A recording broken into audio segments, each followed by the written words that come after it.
Hello everyone, आपका स्वागत है मेरे चैनल फुजोशी लव में। आप लोग कैसे हैं? आई होप कि आप लोग ठीक होंगे।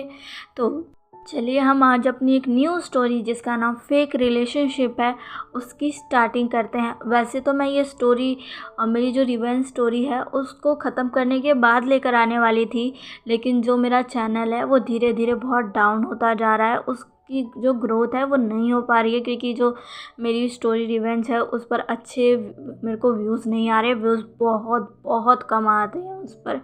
हाँ, वो कई लोगों को वो स्टोरी पसंद है, आई नो, इसलिए मैं उसको अब डेली अपलोड करती रहूँगी, आप लोगों के साथ शेयर करूँगी। लेकिन अब मैं उसके साथ साथ ये स्टोरी भी शेयर करूँगी ताकि मेरे जो चैनल की ग्रोथ है वो थोड़ी सी बढ़े। और आज मैं इसका फर्स्ट पार्ट लेकर आई हूँ। अगर मुझे इसके फर्स्ट पार्ट पर अच्छा व्यूज़, लाइक्स और आप लोगों के अच्छे कमेंट्स रिसीव होंगे तब जाकर मैं इसका सेकंड पार्ट भी लेकर आऊँगी।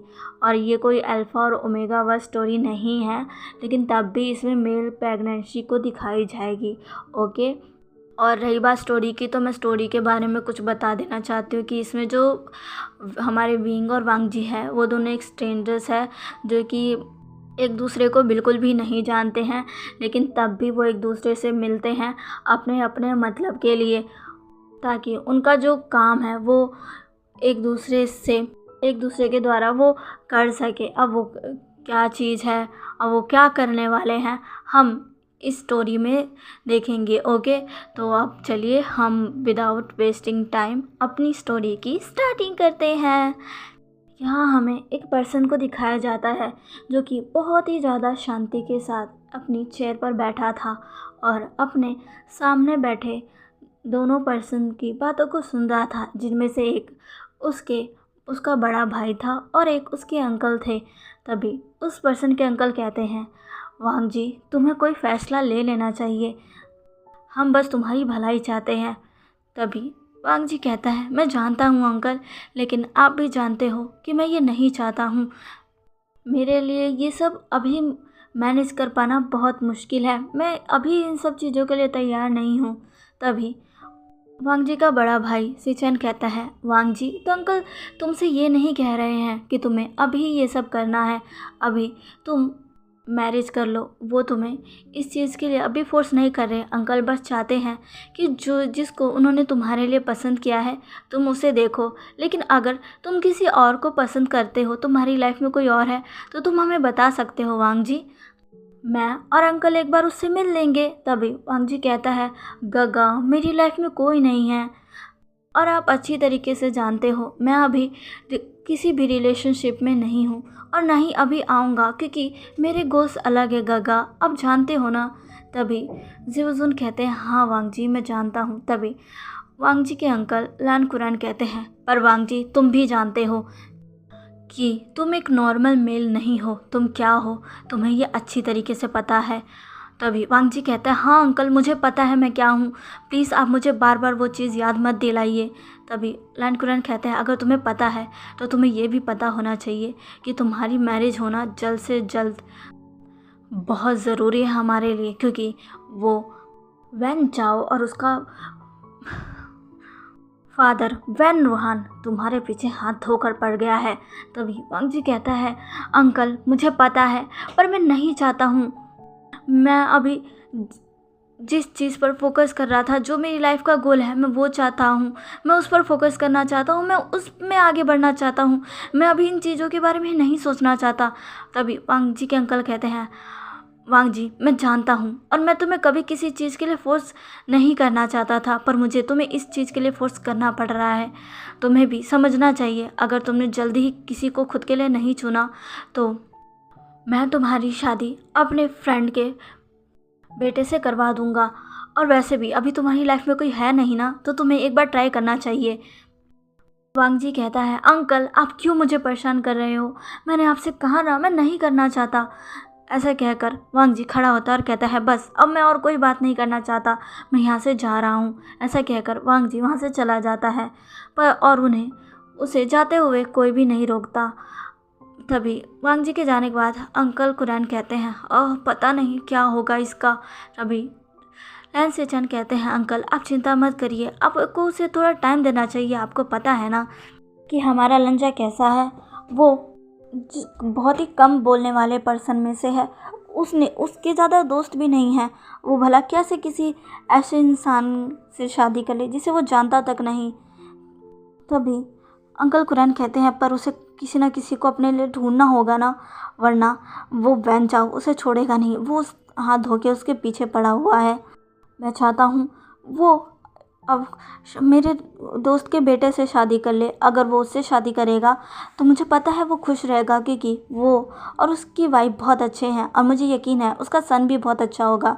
तभी ज़ेबुज़ुन कहते हैं, क्या आपने बात कर ली? तभी लैनकुरैन कहते हैं, अभी तो मैंने की नहीं है, पर मैं जल्द ही करूँगा। ज़ेबुज़ुन कहते हैं, पर अंकल आपको कुछ दिन रुक जाना चाहिए, वांग जी को थोड़ा और टाइम देना चाहिए। क्या पता वांग जी खुद ही अपने लिए किसी को चूज़ कर ले। तभी अंकल कुरैन कहते हैं, मैंने उसे कभी नहीं रोका खुद का पार्टनर चूज़ करने के लिए, लेकिन अगर उसने खुद के लिए किसी को चूज़ नहीं किया तो मुझे मजबूरन उसी से वांग जी की शादी करवानी पड़ेगी। लेकिन मैं उस वेंचाओ के हाथों तो अपने वांग जी को नहीं पड़ने दूंगा। तभी लैन सिचेन कहते हैं, जी अंकल। अब यहाँ दूसरी तरफ, यहाँ तो मामला शांति से निपट गया था, लेकिन इधर दूसरी तरफ कोई था जो बहुत ज़ोर ज़ोर से चिल्ला रहा था। वो और कोई नहीं, हाँ, हमारा प्यारा बी बुशियान था, जो अभी अपने मॉम डैड पर चीख रहा था। वो कह रहा था, डैड आप मेरे साथ ऐसा कैसे कर सकते हैं? आप जानते हो ना कि मैं उससे प्यार करता हूँ, फिर भी आप ऐसा कैसे कर सकते हो? आप मेरी शादी वहाँ कैसे तय कर सकते हो? आप मेरी बात एक बार ध्यान से सुन लो, मैं उससे शादी नहीं करूँगा। मैं जेनी से प्यार करता हूँ और मैं जेनी के साथ ही शादी करूँगा। तभी वहाँ बैठे विंग के डैड अपनी जगह से खड़े होते हैं और कहते हैं, खबरदार अगर एक बार फिर से तुमने उस घटिया लड़की का नाम लिया तो। विंग जो कि अपने डैड की तरफ गुस्से में घूरता है कहता है, डैड आप ये क्या कह रहे हैं? वो घटिया नहीं है। तभी विंग के डैड कहते हैं, वो घटिया है, तुम जानते ही क्या उसके बारे में? हाँ, तुम्हें और उसे मिले दिन ही कितने हुए हैं? तभी विंग कहता है, जितने भी दिन हुए हैं, पर उतने दिन में मैं उसे अच्छे से जानता हूँ और वो मेरे लिए परफेक्ट है। मैं उससे बहुत प्यार करता हूँ और मैं उसी के साथ शादी करूँगा। मैं अपनी लाइफ में किसी और को लेकर नहीं आ सकता, अपनी लाइफ में किसी और को जगह नहीं दे सकता। मैं उससे प्यार करता हूँ और उसी के साथ रहूँगा डैड। तभी विंग के डैड कहते हैं, अच्छा तुम उसी के साथ रहना चाहते हो ना? तभी विंग कहता है, हाँ। तभी विंग के डैड कहते हैं, ठीक है, अगर तुम उसके साथ रहना चाहते हो तो रहो, लेकिन एक बात ध्यान से सुन लो, अगर तुमने उससे कोई भी रिश्ता रखा तो तुम्हें इस मेंशन, इस पूरे वी कॉर्पोरेशन को छोड़कर जाना होगा। विंग ये सुनकर हैरान हो जाता है। वहाँ बैठी विंग की मॉम भी ये सुनकर हैरान हो जाती है कि ये उसके हस्बैंड क्या कह रहे हैं।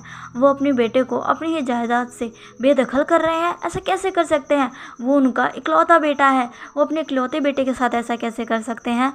विंग जो कि अपने डैड की तरफ देखकर स्माइल करता और कहता है, अच्छा अब आप मुझे अपने ये कॉर्पोरेशन, अपने नाम, अपने पैसों की धमकी देंगे कि अगर मैंने ऐसा नहीं किया तो आप मुझे अपने जायदाद से बाहर फेंक देंगे? तभी विंग के फादर कहते हैं, हाँ बाहर कर दूंगा मैं तुम्हें, अगर तुमने उस घटिया लड़की से कोई भी ताल्लुक़ रखा तो।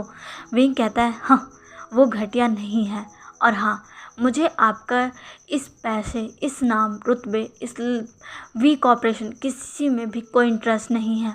मैं जिससे प्यार करता हूँ मेरे लिए उसका साथ ही काफ़ी है, और हाँ मैं इतना कैपेबल हूँ कि मैं उसे और ख़ुद को अच्छे से संभाल सकता हूँ, बिना आपके नाम के, बिना आपके पैसे के, समझे डैड? यह सुनकर विंग के डैड को और भी ज़्यादा गुस्सा आ जाता है और वो चिल्ला कर कहते हैं, विंग!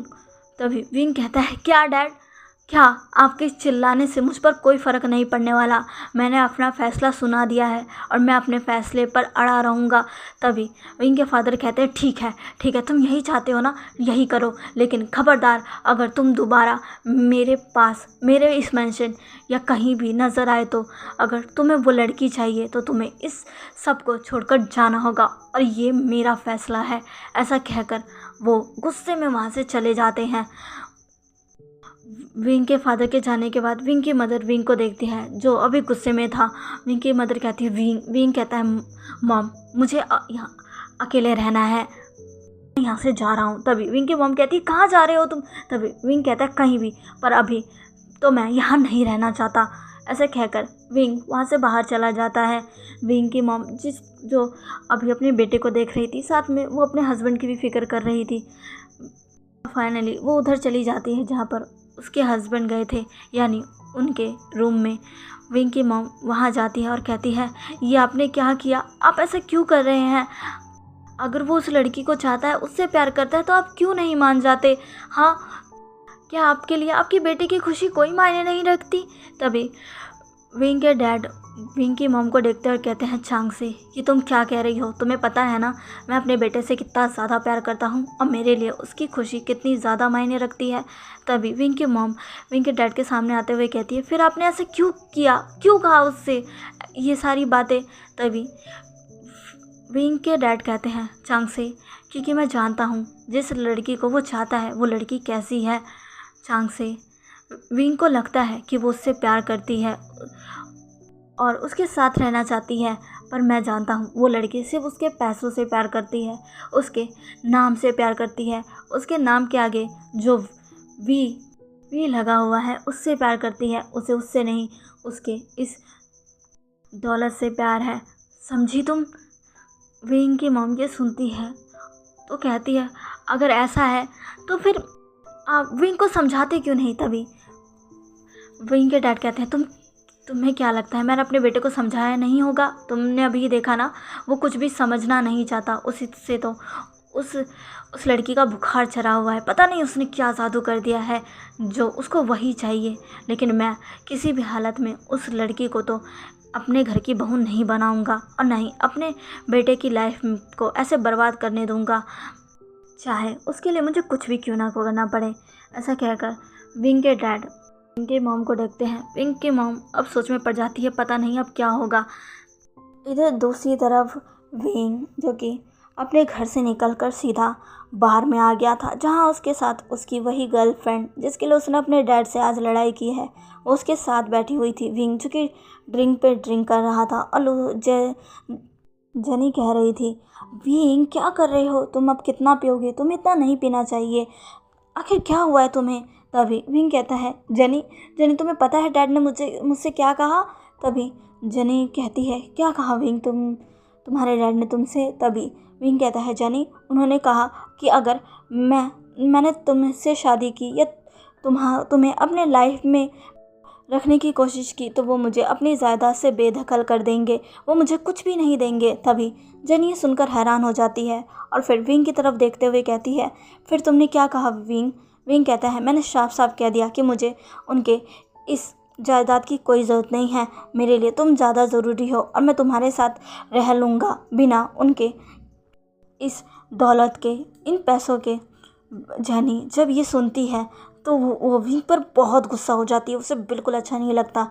आखिर वो रहेगी तो विंग के लिए आखिर वो विंग के साथ इसीलिए तो रह रही है क्योंकि विंग के पास इतना पैसा है।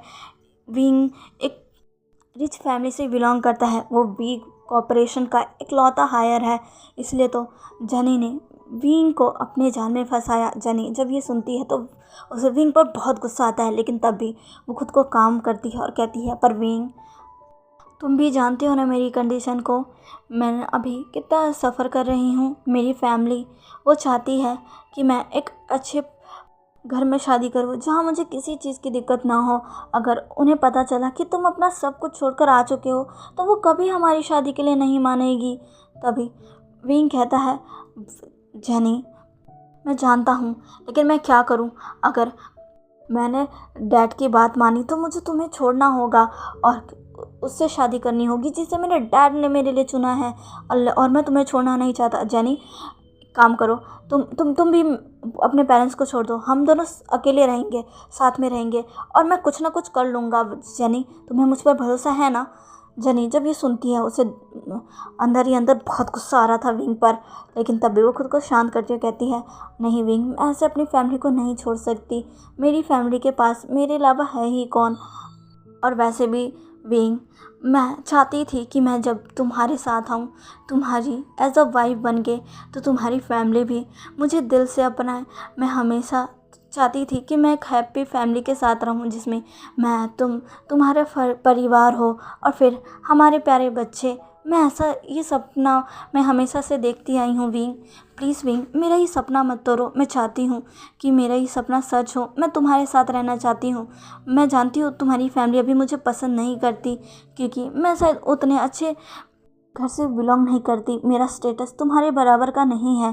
तभी विंग कहता है, मुझे तुम्हारा स्टेटस की नहीं पड़ी जानी, मुझे बस तुम चाहिए, सिर्फ तुम। तभी जानी कहती है, और मुझे तुम्हारे साथ साथ तुम्हारी खुशी, मैं नहीं चाहती कि तुम मेरी वजह से अपने पेरेंट्स से अलग हो जाओ। विंग प्लीज़ कुछ भी करो ना, अपने पेरेंट्स को मनाओ, प्लीज़ उन्हें कुछ भी करके मनाओ। तुम कुछ ऐसा क्यों नहीं करते जिसके कारण वो हमारी शादी के लिए मान जाए। विंग कहता है, मैं क्या करूँ, मुझे तो कुछ समझ नहीं आ रहा जानी।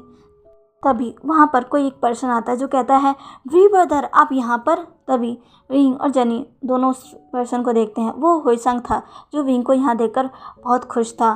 तभी विंग कहता है, तुम यहाँ कैसे। तभी हुईसंग कहता है, ओ वी ब्रदर आप भी ना, आप जिस बार में बैठे हो ना वो मेरा ही है, तो मैं यहाँ नहीं होऊंगा तो कहाँ होऊंगा। तभी विंग कहता है, ये तुम्हारा है। तभी हुईसंग कहता है, हाँ, और आप यहाँ पर, मैं आपको देखकर बहुत खुश हूँ, कितने समय बाद हम मिल रहे हैं। तभी हुईसंग से विंग कहता है, हाँ सच में हम कितने समय बाद मिल रहे हैं। हुईसंग विंग को देखकर बहुत ज़्यादा खुश था। तभी हुईसंग विंग के साथ बैठी जनी को देखकर कहता है, ये कौन है वी ब्रदर। तभी विंग जनी की तरफ देखता है और स्माइल के साथ कहता है, ये मेरी गर्लफ्रेंड है। तभी हुईसंग कहता है, ओह अच्छा, आपकी गर्लफ्रेंड, ठीक है। वी ब्रदर आप यहाँ क्या कर रहे हैं, आप मेरे साथ चलिए ना। आपको पता है यहाँ मेरा एक और दोस्त आया है और वो बहुत अच्छा है, मैं आपको उससे मिलवाना चाहता हूँ। तभी विंग कहता है, क्या एक और दोस्त। तभी हुईसंग कहता है, हाँ मुझे तो ये जानकर बहुत शौक लगा कि वो मेरे बारे में है। वो तो कभी इन सारी चीज़ों पे ध्यान नहीं देता, लेकिन आज वो यहाँ आया, मैं उसे देखकर बहुत शौक था। मैं उसी के साथ था, लेकिन फिर मैं किसी काम से यहाँ आया और फिर मैंने आपको देखा। वी ब्रदर चलिए ना वहाँ चलते हैं, यहाँ आप क्या कर रहे हैं, हम वहाँ सारे दोस्त अकेले इंजॉय करेंगे। तभी विंग कहता है, ठीक है चलो। जनी जो कि विंग के साथ स्माइल के साथ अब विंग हुईसंग के साथ चली जाती है। हुईसंग विंग को एक VIP रूम में लेकर आता है जहाँ पर पहले से ही वांग जी के साथ साथ उसका एक और दोस्त वैनिंग वो बैठे हुए थे और आपस में कुछ बातें कर रहे थे। तभी हुईसंग उनके पास आकर कहता है, हे गाइस देखो कौन आया है। तभी दोनों की नज़र उस शख्स पर जाती है। वो और कोई नहीं बल्कि विंग था। विंग जो कि अंदर आता है और उन दो शख्स को देखता है, लेकिन उसकी नज़र बस वांग जी पर जाकर ठहर जाती है। वांग जी भी विंग को देखता है। एकदम से दोनों की आई कांटेक्ट हो जाती है और फिर वो दोनों ही अब एक दूसरे को देखना बंद कर देते हैं और कहते हैं, ये अचानक से क्या हो गया। वांग जी भी कहता है, ये क्या होगा। तब हुईसंग कहता है, ओह तुम इसको नहीं जानते ना, ये विंग है, ये मेरा चाइल्डहुड फ्रेंड है, लेकिन हाई स्कूल के बाद हम अलग हो गए। ये अब्रॉड चला गया और मैं यहीं रह गया। और हाँ वी ब्रदर, ये वैनिंग है मेरा दोस्त, आपके जाने के बाद यही मेरा दोस्त बना। और ये लान वांग जी है, ये भी मेरा फ्रेंड है और इससे मैं वैनिंग के मिलने के बाद मिला था। तभी विंग और वो सारे एक दूसरे से मिलते हैं, एक दूसरे को हाय करते हैं और सारे वहीं बैठ जाते हैं।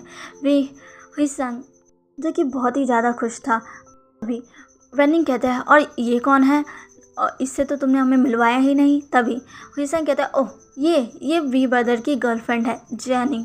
तभी वैनिंग कहता है, ओह अच्छा। तभी जैनी कहती है, तुम सबसे मिलकर खुशी हुई। वैनिंग कहता है, हमें भी। वांग जी जो कि ज़्यादा कुछ नहीं बोल रहा था, पर जैनी की नज़र बार बार वांग जी पर जा रही थी। सच में वांग जी बहुत अट्रैक्टिव है। जैनी कहती है, ओह माय गॉड, ये लड़का तो कितना ज़्यादा हैंडसम है, कि ये भी विंग की तरह एक रिच फैमिली से आता है। जैनी यही सब सोच रही थी। जैनी को सोच में डूबा देखकर विंग कहता है, जैनी तुम कहाँ खोई हुई हो। तभी जैनी कहती है, कहीं नहीं विंग। तभी विंग कहता है, क्या तुम अभी भी उसी बात को लेकर परेशान हो। तुम उस बात को लेकर परेशान मत हो जैनी, मैंने कहा ना मैं सब कुछ देख लूँगा, और अगर कुछ नहीं रहा तो फिर मैं हूँ ना तुम्हारे साथ। ये सब बातें हुईसंग, वैनिंग और लान वांग जी भी सुन रहे थे। तभी हुईसंग कहता है, क्या हुआ वी ब्रदर, आप कुछ परेशान लग रहे हैं। तभी हुईसंग कि इस बातों से विंग कहता है, हाँ हुईसंग मैं बहुत परेशान हूँ, बहुत ज़्यादा। तभी हुईसंग कहता है, वी ब्रदर आप मुझे बता सकते हैं कि आपको क्या परेशानी है। तभी विंग बाकी दो की तरफ देखता है। तभी हुईसेंग कहता है, ओह ये दोनों मेरे बहुत अच्छे दोस्त हैं, आप चिंता मत करिए, हाँ आपकी बात यहाँ से बाहर नहीं जाएगी। तभी विंग हमें अपना सिर हिलाता है।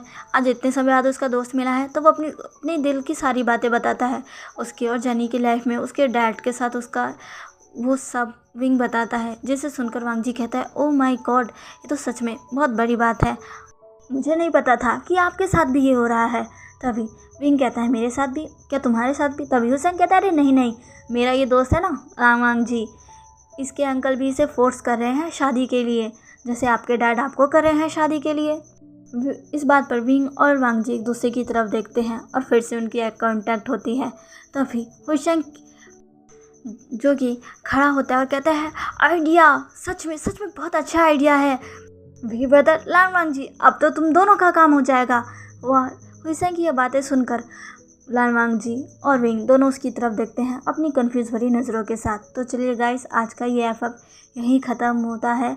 प्लीज़ मुझे बताइएगा आपको इसका फर्स्ट पार्ट कैसा लगा और आपको इसका नेक्स्ट पार्ट चाहिए कि नहीं। प्लीज़ मुझे कमेंट करके ज़रूर बताइएगा। प्लीज़ मेरे चैनल को लाइक, सब्सक्राइब एंड शेयर कर दीजिएगा। मिलते हैं इसके नेक्स्ट पार्ट में। बाय।